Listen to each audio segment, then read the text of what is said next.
یکی از بدیهای دیگری که در ماه رمضان متاسفانه وجود دارد این است که ما از فلسفه و هدف اساسی روزه گرفتن به دور میشیم. تا شب رمضان زندگی عادی است. از اول رمضان سفره‌های افطاری رنگین، غذاهای گوناگون، افطار آنچنانی، اسراف. الله سبحانه و تعالی کسانی که اهل اسراف هستند رو دوست ندارد. اصلا برای چی انسان روزه گرفته؟ از نگاه صحی برای اینکه انسان با این گرسنگی کشیدن خودش رو تندرست بکنه، بدنش رو ریستارت بکنه، معده رو، روده رو، وجودش رو انسان پاک بکنه. اما متاسفانه میبینی که طرف ماه رمضان که تمام میشه 10-15 کیلو وزنش بیشتر میشه. به خاطر چی؟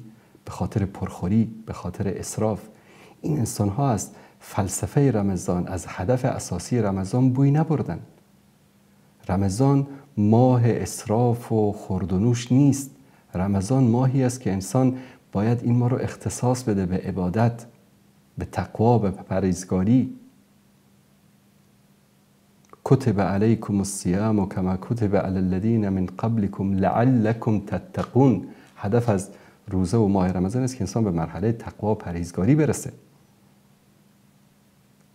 طرف چنان میخوره در افطار که تا دم در مسجد میرسه 2-3 تا آراغ میزنه.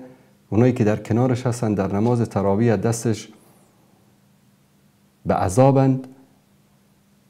این عبادت نیست. این استفاده وجیه و درست از ماه مبارک رمضان نیست. چطور ما 5، 6، 7، 8 نوع غذا رو سر سفره بیاریم و با شکم پر بخوریم و همسایه ما، دوستان ما، همشهریای ما، هموطنان ما شاید 1 دانه خرما هم برای افطار نداشته باشن.